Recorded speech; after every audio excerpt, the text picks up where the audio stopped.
What's going on, guys? It is Madman Plant. We are back here in NECANN, Syracuse, New York, and I got my second interview. Like I said, once I got the first one, the second one just comes along. The third one will come along, and it's awesome. It's already getting packed, and it's a great show so far. Plus, there's a lot of people here. And I've got Ed with me. What's going on, Ed? Hey, how are you, man?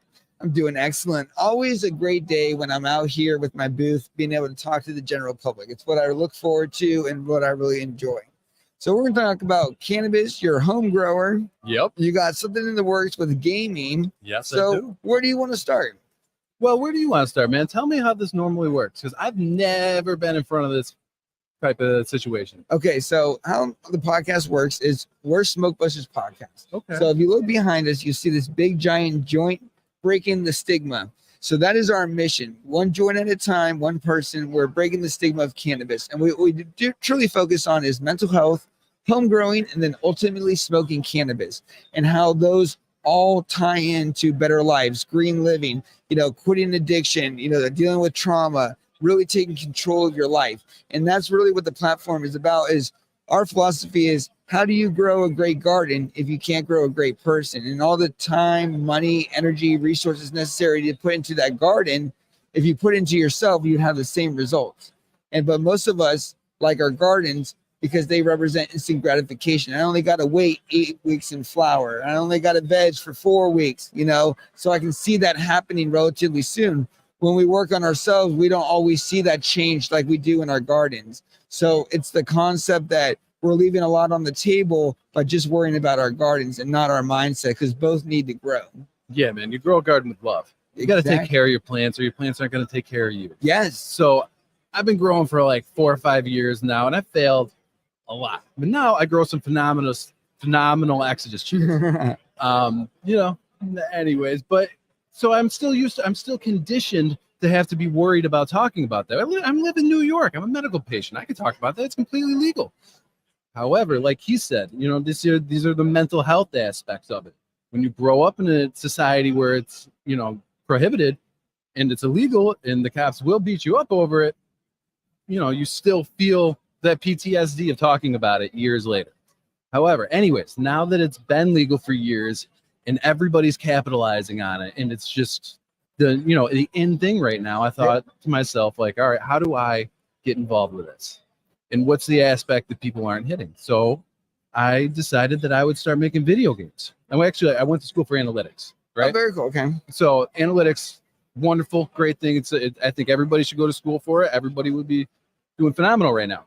But anyways, so what I learned from it is that I wanted to make money. So I started looking at the different industries to see which industry is making the most money. And I realized that like the most money that I could access from a single industry was video games.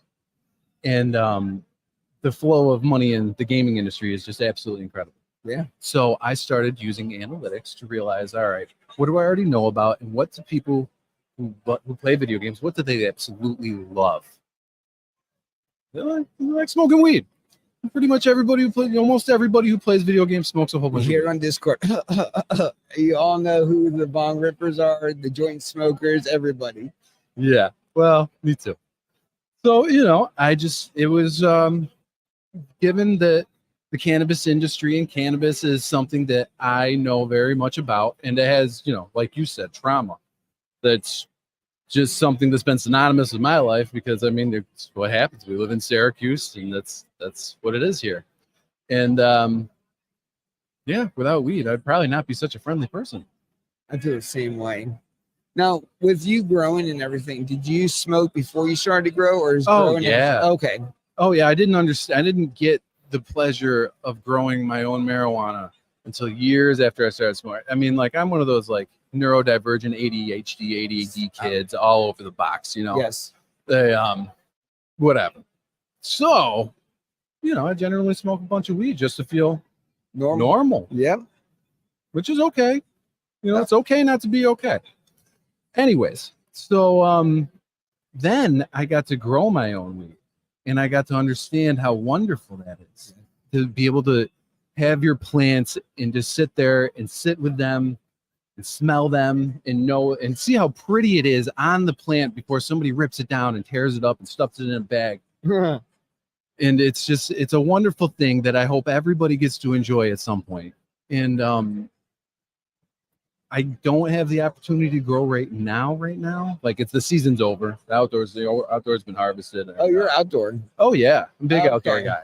So I'm indoor. I've never done outdoor before, so we have a lot to I learn like from each other. I like outdoor a lot because indoor just breeds pests. It breeds other problems. There's just too many things that having an outdoor takes care of for me. As long as you stay up on the mold, you'll be all right.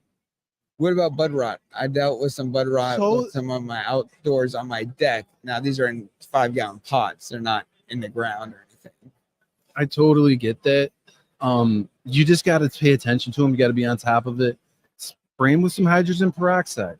I mean, I do it like as in I do it before I see a problem, and that way, just whatever. When hydrogen peroxide evaporates, it's one molecule off from water, so it just kind of, Well, when we bud wash, we use hydrogen peroxide, lemons, baking soda. Exactly. So don't worry about it. You know what I mean? Just spray it preemptively. But if you know you got a rainy season coming up, just or I just do it the whole time. I keep the canopy at a nice level, so it gets a lot of airflow underneath too. Yeah. But that's how you handle bud rot. And if you see it, cut it out, get rid of it. You don't necessarily have to get rid of the whole plant, but you can if you're that bougie. Yeah, I've seen people do it. I'm sure that there's people that have, especially like that's your only plant, and you're like, well, fuck, that would all go for nothing. I don't really see it. I also guess it depends on the damage that's done. If it's constantly spreading or if it's isolated, it's just one part of the plant that got that, that's where a jeweler's loop or something like that's going to come in handy, give you a little bit closer look. I don't know. So the thing is, like, the jeweler's loop isn't going to help you spot the fungal growth. I mean, it might, but I mean, you got to be on top of your plants, Yeah. to spot it with a freaking jeweler's loop before you see it with a naked eye. Because I mean, like, shit, I don't have time like that. Well, we're also talking about two different gardens. I'm talking about an indoor 4x8 where I got 8 plants, and then they're only so big because the tent's so big. You're talking about a 14-foot monster where it's going to be a little bit harder to decipher. Completely different grow patterns and styles. So when you started growing outdoors, did people that you knew grow outdoors, or did you just decide I want to go outdoors? So I lived in a wonderful apartment building with wonderful landlords who were amazing people, and they let us grow That's awesome. in the garden outside. And she is a wonderful person who just had a skill for botany. And it was just her thing. And her garden was already amazing. So as soon as like it hit legal, because I was trying to grow indoor for years, and it would come out all right. It wouldn't come out as good as I wanted, just because there would be like problems. I wasn't good at indoor. However, as soon as we started growing outdoor, I took everything I learned from growing indoor and applied it outdoor. And it was just like, okay, this is wonderful. And I like the outdoor bud. I think it's good. You know what I mean? As long as you get good genetics, it doesn't, and keep the canopy level so all the buds come out nice and thick, chunky things. And doesn't always have to be indoor. Yeah, I don't have any preference. I would love to do outdoor. I'm in the current process of buying a house right now. Yeah, so it's important to have once a safe I find space. that land, I definitely do it. I honestly think, my thing is this. I'm not picky. I'm not like, oh, you have to do X, Y, Z, or you have to be up from Humboldt County to be a real grower. That's bullshit. My thing is everybody's a part of the community. And when you look at places like this, and this is why I think most people should come to a NECANN or an MJ BizCon or even a CannaCon or a Lucky Leaf, it shows you the professional side, and it also shows you the diversity. We tend to think, and society, I think, is the biggest culprit, to think that there's a stigmated person that smokes cannabis, and this is what they look like, this is what they act like, this is what they live like. And when you come here, you couldn't pinpoint it to one thing.